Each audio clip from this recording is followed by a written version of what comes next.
Okay. All right, here we go. Okay, welcome to everyone. My name is Patrick Manning. I teach in the Seminary School of Theology, and I'm happy to welcome you to another one of our events for our Contemplative Community Week. This is a week we're putting on in the hopes of hoping to make Seton Hall a more contemplative place, to help people to go deeper into their study, to connect with others, and generally to promote a more holistic well-being. So we're very fortunate today to have with us Dr. Ruth Tsuria from our own College of Communication and the Arts. Ruth is an expert in digital media and will be a wonderful guide for us in talking about how to make use of technology more mindfully. So please, Ruth. Thanks, Pat, and thank you for joining, and thank you everybody for this opportunity. This last few years, as the contemplative community at Seton Hall is growing, I find that my own practice, my own interests, my research, my teaching, they all kind of combine together in this way to inform one another and help me be more mindful in any area of my life, right? So there's this approach in at least Buddhist meditation that, you have to meditate not only on the cushion. And so it's a big question, right? How do you take mindfulness and contemplative being to every moment of your life? And so that's kind of what I want to talk about today. But I'm going to focus specifically on technology because that's what I research, that's what I think about. And I think that's where a lot of us live and actually engage with. So I'll start with a short apology. I'm currently in Amsterdam. I flew in this morning, so if I'm stumbling over my words a little bit more than usual, that's probably the jet lag. And I'm here in Amsterdam actually to talk about technology or big data and religion. And part of the argument that I'm going to make in the conference that I'll be attending tomorrow is that we today live online. Our life are mediated through these various communication technologies. And because of that, we need to understand how to approach them. For the talk, it will be methodologically, but for today, I'm going to suggest you a mindful approach to them. So I'll start us off with just a super short practice that is structured for people who spend most of their day in front of their screens. So I ask you to put your hands in front of your face in like a bowing, like as if you're going to thank someone or bow, and then warm them up. Just quickly put your hands together, make them really, really warm, and then Pat or Mary, those of you who are wearing glasses, you're going to have to take off your glasses and put your hands over your eyes. And just stay. Giving your eyes a moment to rest.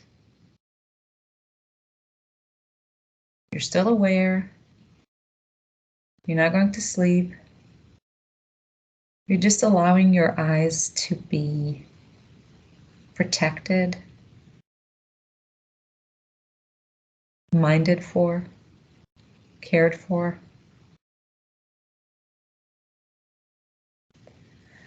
And when you're ready, you can give a little stretch or move your hands around or keep your hands on your eyes too. That's also okay. So I find this just super short practice to be extremely helpful throughout the day. We constantly tire our eyes, and I'll talk about our brain and our mind in a minute, but we constantly tire our eyes with these screens. And so there are ways to get around it. You can put like those blue glasses. I don't know if that works. You can go out for a walk in the frigid cold with calichet, or you can you can insert maybe once an hour this 10 seconds practice and give your eyes just a moment to rest. Resting in their natural, uninhibited effortless space, like the sky.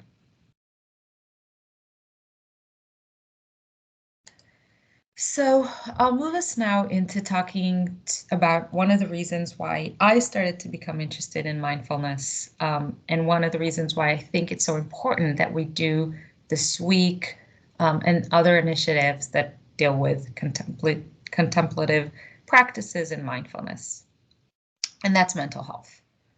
When I was starting my my graduate studies as a PhD student, I was not ready for the American graduate education. I had my first 2 degrees in European contexts where, yeah, it's stressful, but basically you're getting paid to do your degree and everybody's kind of chill and it's not a preparation for a job. It's really an intellectual pursuit. Well, once I came to the US, started working on my own graduate work, thinking about myself as a scholar, the pressure to publish, to get a job, to compare yourself to others, the imposter syndrome, all of these things that we know our students are suffering bubbled up immediately in me. And by the end of my first year in graduate school, I wasn't sure that I can continue in academia. I didn't know if it was for me. I went to a conference that summer and remembered why I was in academia. That lively pursuit of knowledge and the capacity to share it with others enlightened me to pursue this. But I already knew at that point that I have to do something to also keep my mental health in check. So without any knowledge about Buddhism or Taoism or Zen or anything like that, I just knew, I heard that meditation's good for you. And so I started going to a meditation group. And then from there, learning more and more about these practices and becoming a meditation teacher myself. So my story is in no way unique. We know that 1 in 5 Americans have suffered from some kind of mental health condition in any given year. And that statistic is from 2018, so pre-pandemic. And that for our students specifically, they are more likely to say that their mental health is not good than they are likely to say that is good. So Gen Zs, but also millennials and Gen Xs all tend to say and be aware of their mental health issues. And when you ask your students, if you had that option to engage with your students and ask them, what are some of the reasons for their concerns for mental health? Some of them will say, obviously, financial pressures, insecurities about the future of the world, government, war. But many of them will also point to the little devices that they hold in their hands all day long and can't let go of. They will say things like, I feel like I'm constantly compared to others. They will say things like, I go on social media even though I know it makes me depressed. They will say things like, I feel like I have to be on this device even though I know it's not good for me. So we know, and research has shown, that there is some relationship between declining mental health and uses of specifically social media, but also just exposure to communication technology on an increased level. So why is that? Well, according to Marshall McLuhan, which we can talk a lot about him. I'm happy to do a different lecture about Marshall McLuhan and why he's so misunderstood. But this one quote from him, I really love, I think about as a really fundamental way to approach this relationship between our mental health and technology. So he says this: with the arrival of electric technology, man has extended a live model of the central nervous system itself. Basically, in other words, or as I interpret him, McLuhan is saying our technology is an extension of our nervous system. So what is our nervous system? Oh, sorry. If you know a little bit about the sympathetic and the parasympathetic nervous system, you know that we have this ability in us to either be aroused and aware, on high alert, if you will, or the ability to be relaxed, digest, rest. Those are the sympathetic and parasympathetic nervous systems. These are good functional ways in which our body works. It's very actually smart from an evolutionary way. One system helps us to be aware, to fight off bears or run away from them. And the other system helps our body relax, digest the food that has been gathered, rest, give the muscles time to relax, and gather strength for the day to come. One of the things that we know that is that in modern society, even though we don't have a lot of bears to fight, or maybe because we're not fighting bears, our nervous system is always on. The sympathetic, the aroused, the aware, and I'm not saying aware in a positive way here, but well, maybe it is positive, but not like mindful awareness, but just like on system is constantly on. Because everything is a bear for us. You get an email from a student, that's a threat. You get an email from your chair, that's a threat, right? So every time you hear that ding, your nervous system is going, huh! And so even when we're back at home, not at work, we're watching TV or something like that, we're trying to relax. If our way to relax is around these media communication technologies, our nervous system might still be on.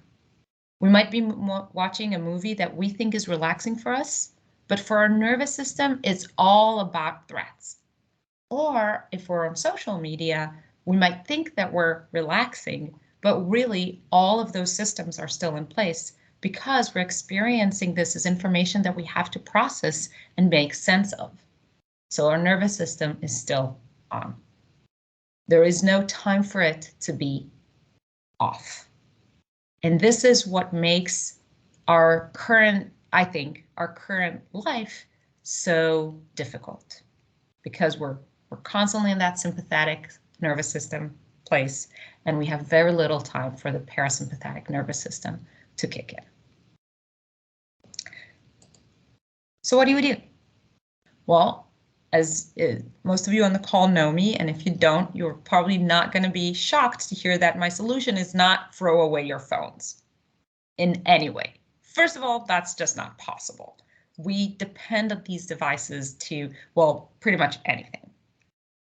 But also, I don't think that's a helpful approach to life.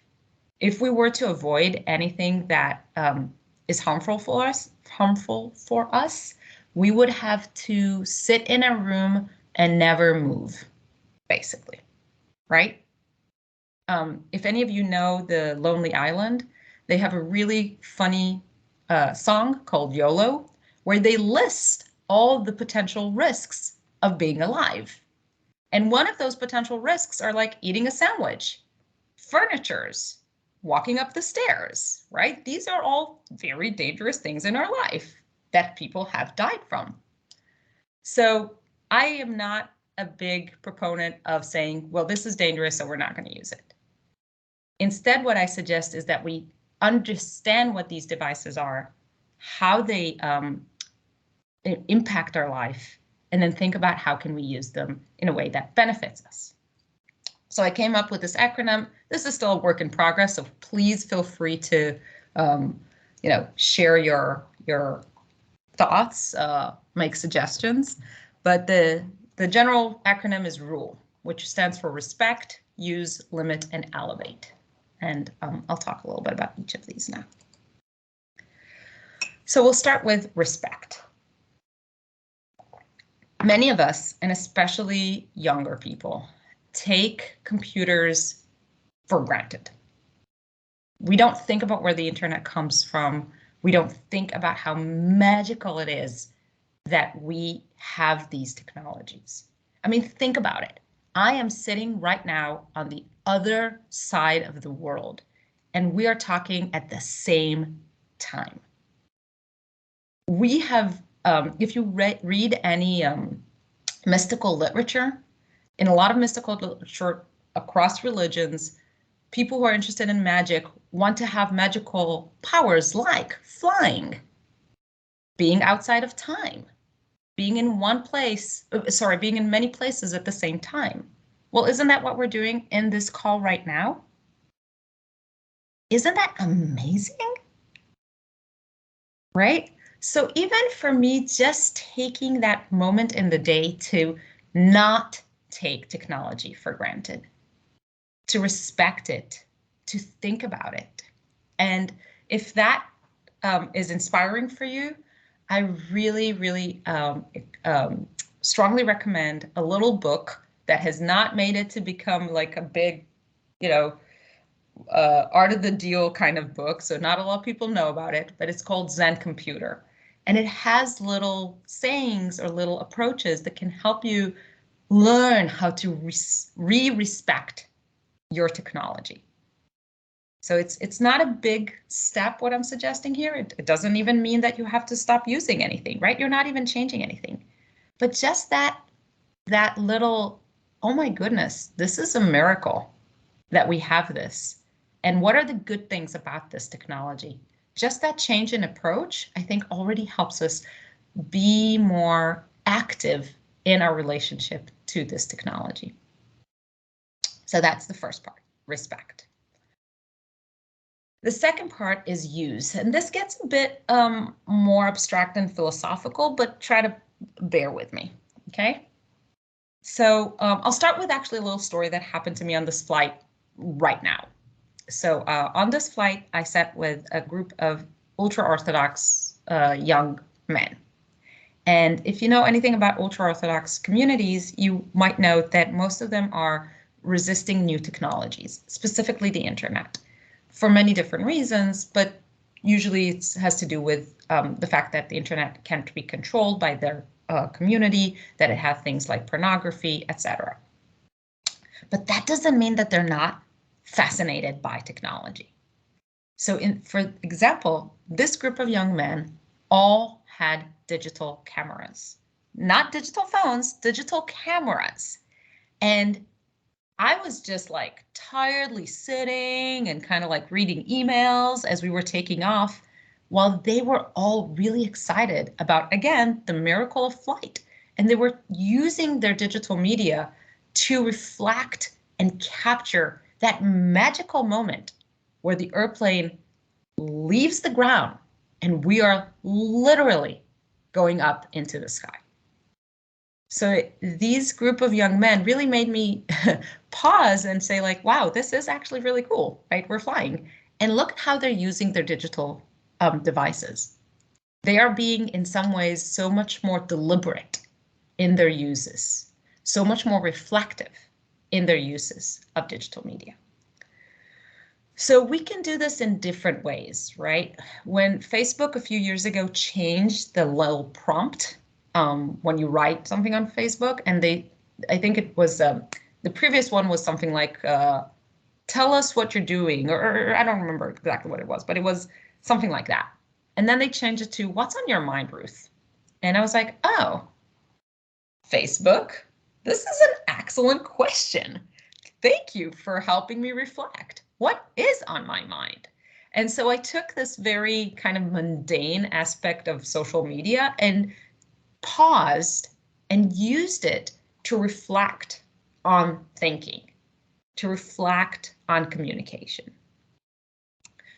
We can also think about this as a form of arts. So a lot of the times people are really harsh on selfies. But if you think about selfie as a form of reflection, as a form of exploring ourselves and our identity, we can connect it to a long tradition of artistic expression and artistic exploration of who we are. So there are ways in which we can start using the selfie for reflection, right? So use the fact that you're seeing yourself in your camera to think about, who are you? Who are you trying to be? What are you showing? Why are you showing these things? And this doesn't have to be a negative conversation with yourself. It can be a very positive conversation with yourself. Again, this requires us to be a little bit more mindful in our interaction with digital media. So for example, again, today, I was walking around Amsterdam and taking selfies of myself in these different places. For the first time for me, because I have a baby daughter, I was not doing it to show off. I was doing it to show her, right? I was doing it to build a connection with one specific person, my baby girl, that connection then tells a story about who I am as a mother, as an academic, as a woman in the 21st century. It tells a story about who her mother is. So thinking about our use, for example, of selfies as a form of reflection helps us pause as we're taking these pictures and start to change our inner dialogue from, oh, I'm just being, kind of like show-offy or narcissistic or self-obsessed, to I'm taking part in a communicative action. I'm trying to connect with others by sharing something that's happening to me. Why? Who do I want to connect to? What do I want to share? So again, if we think about religious traditions, there are many religious traditions that, for example, ask us to bless the food, bless a building, or anything like that. One of the purpose of those blessing exercises or practices is for us to pause and reflect how much work has been put into this food. Work that most of us don't do ourselves. How much work has been put into maintaining and sustaining this building, right? So it's not just saying thanks to God, it's also pausing and seeing the interdependence that we have with everything else. And my suggestion to you is we can do that through our technology too. We can use our technology as a form of, doesn't have to be religious, it can be philosophical practice of reflecting, how do I want to use this in the moment, right? So again, I told you, use is a bit more philosophical, but it's one of my rule acronym. The last two are a bit more straightforward and hopefully really, I really hope can be used immediately in your life. So this is also the hardest one, and I have a few suggestions here. Limit, right? So more and more, we know that we need a break from technology. I'm going to give a shout out to Grace May because she's here on the call, and I know that she's been working along with others here on starting to think about, for example, what does it mean for the university to take a day off once a semester, a few times a semester, where there are no meetings, you don't sit in front of the screen, or that you take a break between meetings. Or what would it mean, for example, here's a radical idea. When you get off from work today, and please, I know we're academics, so we don't do this, but please think about what does it mean to get off from work, right? Let's say 5 p.m. You just close all screens for half an hour. That's it, right? Trust me, nothing bad is going to happen. If there was an emergency email, you can see it in half an hour. If somebody called you and they're looking for you, you can see them in half an hour. Many of us on this call lived pre-internet days, and so we know that the world survived without the internet. The world survived without constant communication. If half an hour is too much for you, take 10 minutes. If half an hour is too little for you, take 3 hours. It's actually more and more research-based suggests that if we can stay away from our phones at least an hour before going to bed, that might guarantee a better sleep for us. So maybe you don't take that social media or phone break at 5, you take it at 11 or whenever it is you go to sleep, and you give yourself that half an hour, that hour before bed with your phone away from you. Now it's really, I feel very hypocritical giving this advice because I do not do it right now in any way, except for around the dinner table. Around the dinner table, there are no phones in my family. And we found that to be a really connecting, even if short, practice. And then the last thing, and I was really excited because, like, full disclosure, I've been developing this for a few years now. And then when I saw that the Contemplative Week kind of took this idea too, I was so excited about it. So this is my Elevate idea, right? And the idea is that there are all these opportunities in digital media to get content that lifts you up. And so whatever that looks for you, whatever relaxing looks like for you, right? If we go back to that sympathetic and parasympathetic nervous system, people are different, right? For some people, walking in the woods is the most relaxing thing. For some people, that's a nightmare. So consider what relaxes your nervous system. Is it reading poetry? Is it a coloring book? Is it listening to singing bowls?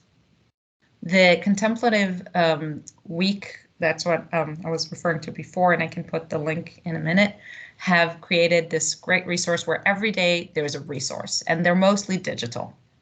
Certain apps like the Integrative app, I don't remember, Pat. Sorry, yeah, he's saying yeah.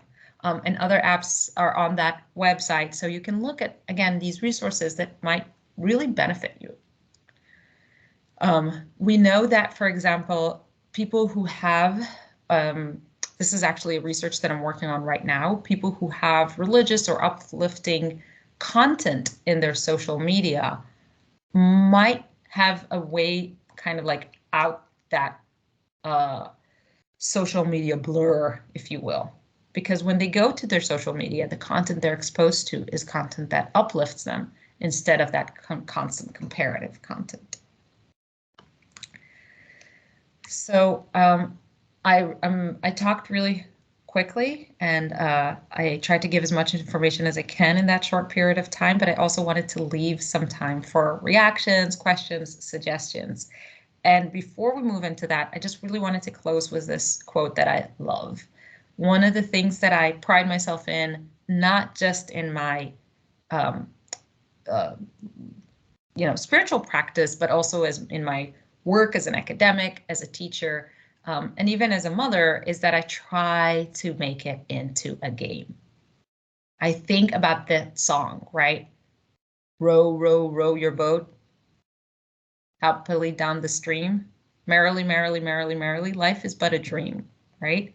If we don't do this happily, then there's no, for me, there's no point of doing it at all. So what we are doing here is so important, we better not take it too seriously.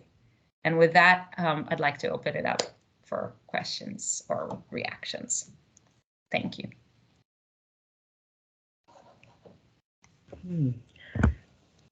I'd be curious to know, Grace, you're probably the closest to me in age here. I'd be curious to know if older people, let's say people over 50, that's where I'm drawing the line, have the same relationship to their phone in a general sense, obviously this is all stereotyping, as younger people do. Because I will tell you, I hate my phone. I do not, my sisters are constant. In fact, it's only been since we pivoted to online. Now I have the phone next to me all the time. I mean, people would call me, people would text me, they would yell at me, you never have your phone on, we can never reach you. I'm like, yeah, I'm at work. I don't want you reaching me. I have things to do. I am never, but I have learned a new use for my phone though. So I used to try writing. I would keep a pad next to my bed. And so my way of down, sort of, whatever you want to call it, sort of getting out of my day, I would write down. So as I'm starting to get ready to go sleep, things would start popping into my head that I need to do the next day. So I got very good at writing in the dark because my husband is a very light sleeper. So I'd be right. But then he's a very light sleeper. He'd be like, you're shaking the bed. And that's what I do. So now I have found a new use. I open up my little notes thing and I type at night because that doesn't really bother him. But anyway, the light is not bothering. Doesn't bother? No, it doesn't bother him. I don't know. The light comes on, doesn't seem to bother him. But otherwise, I I don't look at my phone again at the end of the day. Like I'm not on it. I'm not. So I don't know, Grace. Is it just maybe I'm just a crazy woman? But I feel like we weren't. My laptop is different.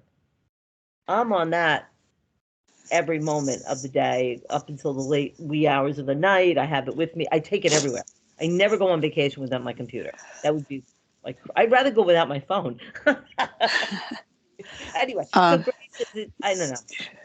Well, first, I apologize that I wasn't on screen before. I was driving here to campus. I'm just got to my office now. But I love listening to what you were saying, Ruth. I felt very calm the whole drive. So I think there's something to what you're saying, Mary. So I actually feel really comfortable leaving my house and not taking my phone with me. Like when I walk my dog, I just feel like the whole purpose is that we are to be together outside and I'm not supposed to be connected to other people. It makes my daughter crazy. She cannot understand how I could be out of touch for 45 minutes or an hour. And, I kind of explained that point that you made, Ruth, that, before there were phones, people went for walks and there would be a message when I would get back and it would tell, the same thing is true now. She can message me. So it's interesting how the younger generation is also uncomfortable with my comfort at not being so attached to it. And I am just also going to comment on the point you made about the phone at night. I was really struggling with very bad sleep issues and decided to make this kind of fairly radical change. And so one of the things is that I can't look at social media past 7 o'clock at night. I just made this hard line. And so instead, what I do is there's a point where I shut down work and I will not do something past 9 o'clock at night. And then I watch something funny or I read something funny. And having that disconnect from the social media has dramatically improved so many things. So I think I love that, Grace. And I think what's hard for a lot of the younger people is that they experience various types of entertainment or of messages through the same app, right? So they would use TikTok for news, entertainment, keeping up with their friends, messaging people, right? So let's say I want to adopt your plan, but I'm 20 and I only know how to get funny videos on TikTok, right? So once I open TikTok, that's it. Now you're doomed. Like there is no barriers. There's what we call a collapse of context in digital media studies, and it's really hard to stop because you just go down that rabbit hole. But may I I say one more thing? Yes, please. Yeah, no, just connected to you. So in my junior level class, one of the projects they have to do is an analysis of their own behavior, because we're looking at how it is that you gather data about behavior and then you can make intervention plans. 50% of them at least always choose to lessen their use of their phone every year. Nice. Yeah. Because I think also a lot of this is, and I try to stress this on my students and for myself too, digital media is new. We called it new media up to like 10 years ago. And we as humanity are still figuring out how to engage with this. So these rules, these norms, these behaviors are constantly being negotiated. So I think for a lot of them, they think or they feel, because again, they get everything from here, right? It's not just text messages, it's everything. So I think that learning how to get that information from a different source is helpful, but also that you don't need to know everything. I've been on a few meditation retreats now, and it's always very hard for me to stay away from my phone. And what I find actually really hard is not the communication, because I've told everyone I'm going to be away for 3 days, don't talk to me. That's fine. What I find especially hard is that, like, let's say I'm in the kitchen and I'm making a salad, and all of a sudden I'm like, oh, there's this great recipe. Oh, I can't get my phone. Or like, I don't know if you have this, but like bizarre thoughts, like, what's the difference between yogurt and kefir, right? Like just random questions. And then I can't get the answer because I can't have access to the internet. And that would, like, that is such a big difference in our life that, again, I don't really think about until I go to these retreats, because I'm just used to getting answers instantaneously. So that place of wonder, or that you have a question and then you don't find the answer to it because you just forgot about it. I, anyway, don't get to experience it a lot these days, because I just like, oh, I thought about it, I solved it. Yeah, if I can jump in, I mean, thank you, Ruth. This is all super fascinating. But my mind is going back to the quote you shared earlier about the technology being sort of an extension of our nervous system. And I mean, I think what we're talking, like, this is what, for me, Mary, your question raised. I mean, so, like, older adults, older generations, exhibit very different behaviors and relationships to the technology.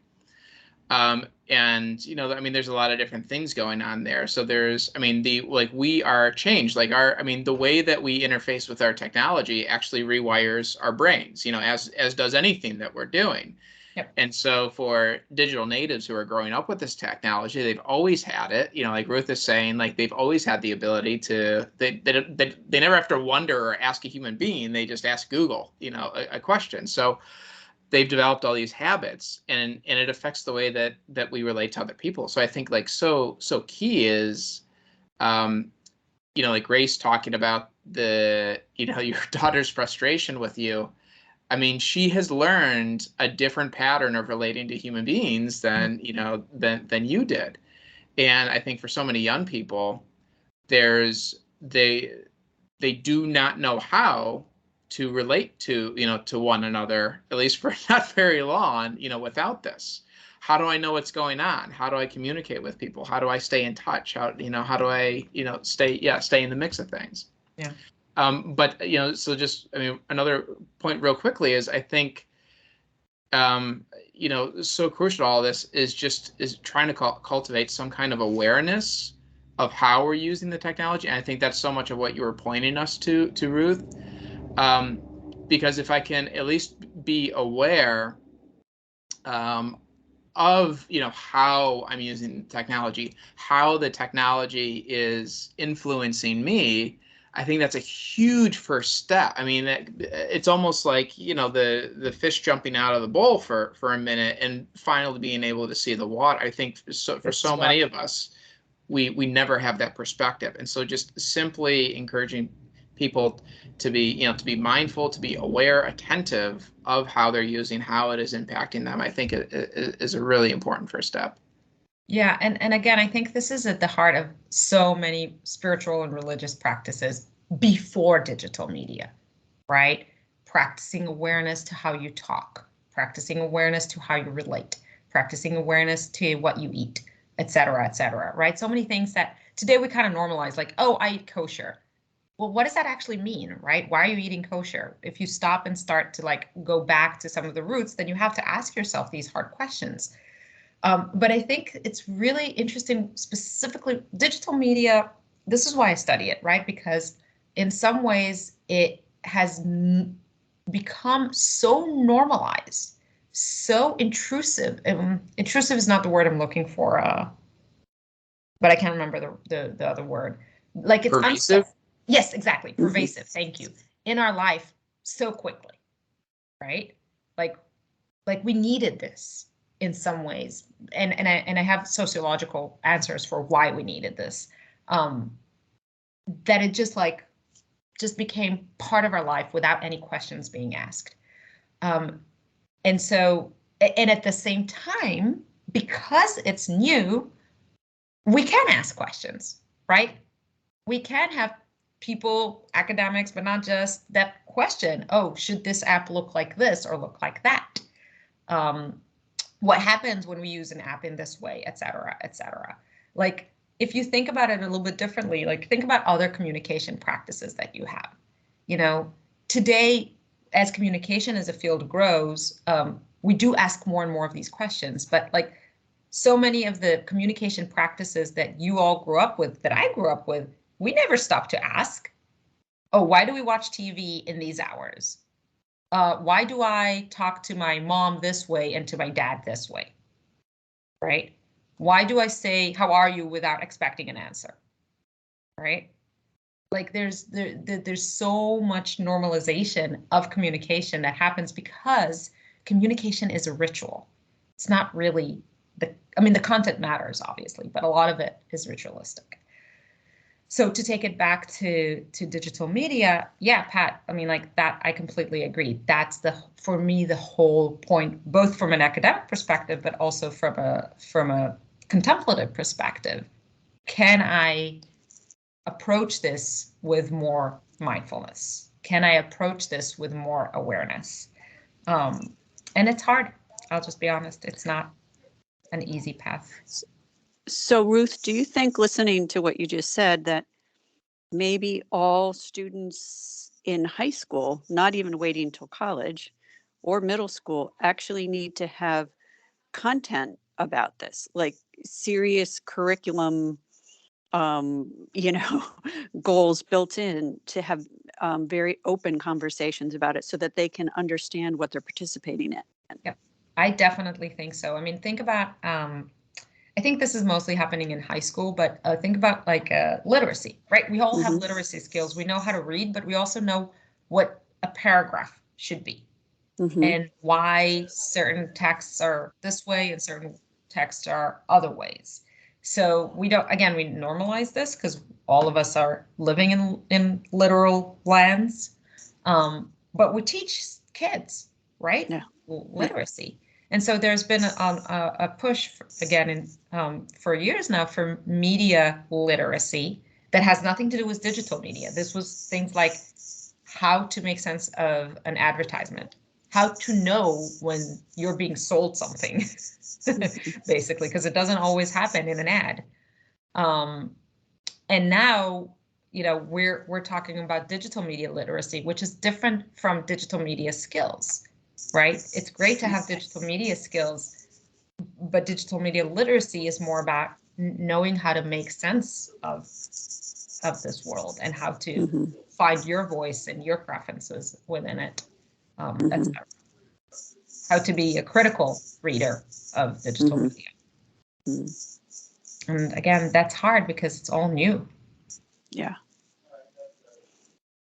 Ruth, I find this all so interesting. If I could just jump in for a second. Thanks so much for this great discussion. Grace, you're way more of an expert on the education and the children and stuff than I am. But as a mom of 3 kids between the ages of 10 and 15, I feel like I have a lot to say about this. And, we talk a lot about this in our house. And I love some of the tools, that we have on our phones, like on the iPhone with the screen time and the Androids as focus time or whatever. Being aware of that, like I feel like I'm very mindful with tech use just because that's kind of how I am. But I really I try to minimize extraneous use of my phone in particular, but I love like looking at the stats on the screen time, and I do this with my kids. So I'm not on my phone that long, but previously I had like a lot of pickups. So it tells you how many times did you pick up your phone.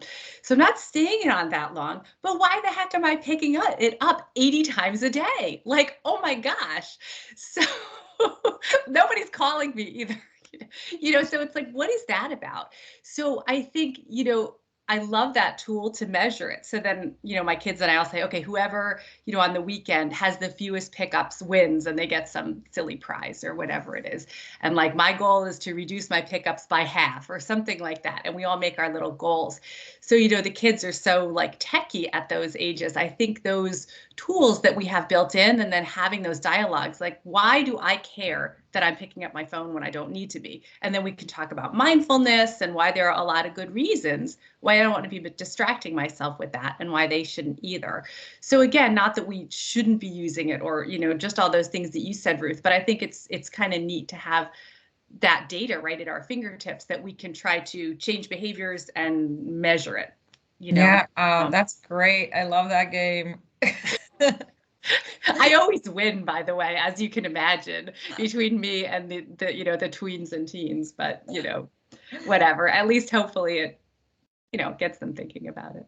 Well, I'll just say to picking up your phone. I mean, your we're all battling like both evolution and social norms, right? So you're in some ways are expected to be like, you don't want Grace's daughter to be mad at you for having not been on your phone enough, or, you know, whoever is there. Right. But also, we know that we don't want to be left out, right? This is almost like an evolutionary need, and that thanks, Grace. Thank you so much for being here. And that, again, I'm sorry, I forgot the research, but I can find it for you. There's like actual chemical reactions that seeing notifications on your phone creates, like this idea of like, oh, I am important, or I am in connection with someone. And then also we know, I mean, you know, if you try to meditate, this has nothing to do with your phone or digital media. We want to be distracted. We don't want to meditate. We don't want to be in that quiet space.